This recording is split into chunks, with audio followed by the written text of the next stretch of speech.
Hi, good evening to everyone. Thank you again for joining me.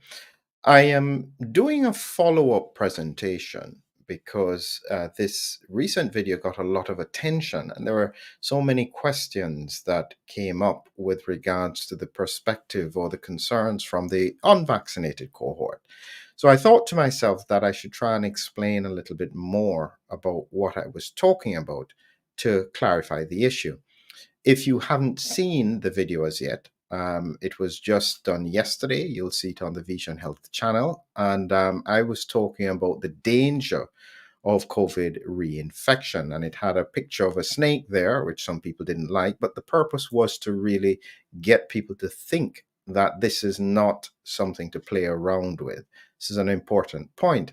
So I am talking about this unvaccinated immune bubble. Are they getting too complacent?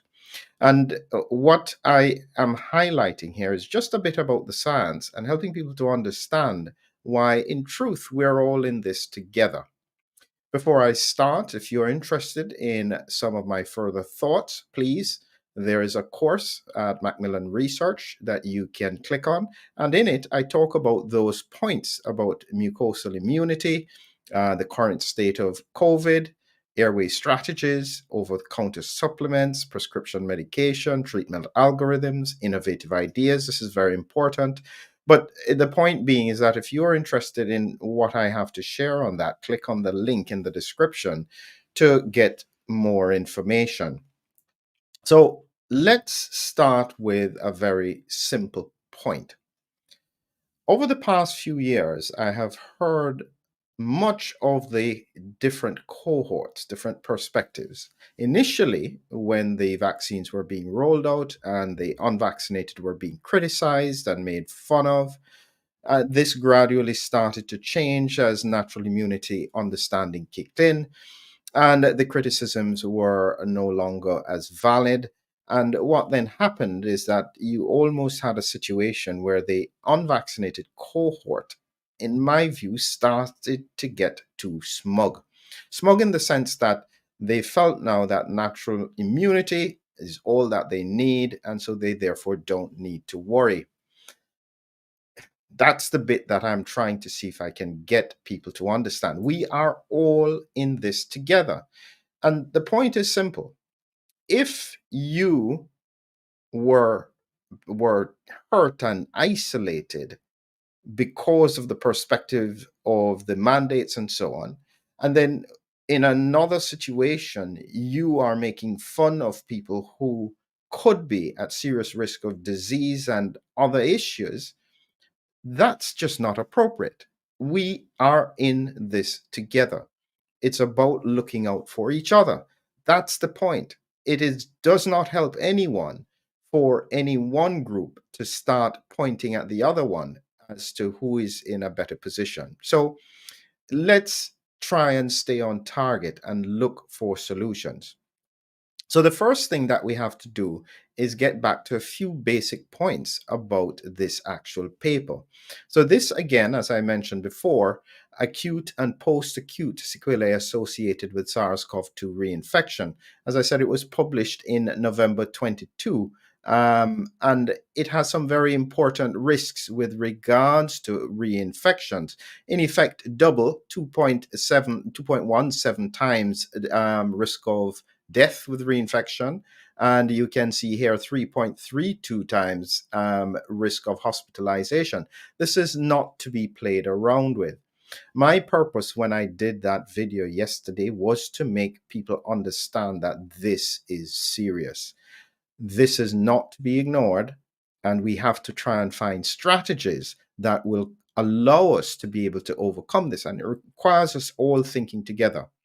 Now, one of the things that caught the attention of people, and I think I need to clarify it, is that when you look at this image here and look at all cause mortality, a lot of people were muttering about the fact that no vaccination still had a significant mortality, all cause mortality, even though it was lower than those with two or more vaccinations. And as I had pointed out yesterday, one vaccination seemed to have the highest risk of all cause mortality, which I said needs to be addressed urgently from a public health and scientific point of view. But what you have to realize is that when they were looking at this cohort for all cause mortality, they were looking from March 2020 to April 2022. So this is the whole duration covering all of the various viruses up to Omicron in April. And so you would certainly have people in this cohort who were not vaccinated, who were at high risk for severe COVID, who would have died. And that would have been an important part as to why this mortality is up. The question would be asked is, since we have had Omicron, what would this look like now? And I suspect you would find that this here, because of mucosal immunity, would be very close to the baseline number. This may still be out there. And so we don't have any clear statistics on it at present, but it's important to understand that that's part of the reason why you saw higher mortality at that time, because it was covering a 2-year period and the vaccines did protect against severe COVID-19. So if somebody wasn't vaccinated and at high risk, they would have potentially had higher mortality in that cohort. So that's the explanation around that. But here is the bit that I want to really get across. So as I said, natural mucosal immunity is essentially like this. This is how I've always described it. This is the image I've put together. And you can see here, this is the virus. And the virus will come in through the nose into the upper airway. It tends to infect in the nasopharyngeal region. It will then replicate. And as it continues to replicate, it will break through the barrier to get into the bloodstream. Okay. Once it has broken through the barrier into the bloodstream, that's often when people get symptoms. Okay, because then you get the immune response, the interferon response occurring systemically. That's now virus getting in, antibodies are being produced, it's getting to the lymph nodes. And so this barrier, this black line here, represents the mucosal barrier. It's very sophisticated. It's multiple layers of immunity, and it protects against, even though, and this is an important point, you can get an infection without symptoms. It's just that the virus can't replicate beyond getting into that mucosal region. And so, what it's about is trying to prevent the virus from getting into the systemic circulation. And this, in my view, is where we start to see these cumulative risks. This was from the paper again, and this here shows something that really is quite significant. They are looking here at different infections, 1 versus 2 versus 3. So here, 1 infection is in green, 2 infections is in orange, 3 infections here is in purple. And this here is showing you again from the baseline, which is this dotted line here. 1 infection is a slightly higher risk of hospitalization. And this is the same all the way down for cardiovascular symptoms, coagulation, diabetes, all the way down. 2 infections is significantly up for hospitalization. And again, for all the sequelae going down. 3 infections has the highest risk across the board in every single aspect of the impact of the disease. And so the point is, the more people are infected, the greater the longer term impact. So people may not die, but it's almost as if it's hitting them, and every time it hits them, it makes them weaker. That's where I think the complacency is coming from in the unvaccinated cohort. So this here is an image that I've used. And you can think of that mucosal immunity like a bubble. So nice bubble around you that's protecting you. And all of this here is virus circulating all the time. And because of this bubble, you're breathing, and therefore the virus is not getting into the systemic circulation. That's the mucosal bubble. It's not that the virus doesn't get in and cause even local infection. It just doesn't break through that systemic to get into the systemic circulation. So the unvaccinated have this bubble, and many people are just too complacent. They therefore think that they don't need to worry. It's only a problem for the vaccinated. The problem is that this bubble is still fragile. It's not absolutely impenetrable. And so this is how I describe that layer with mucosal immunity. And the fact is that the mucosal immunity is not flat. So I've got here this image that I tried to explain in the course in some more detail, but this is the level of mucosal immunity. So this is going up to be high, and this is over time.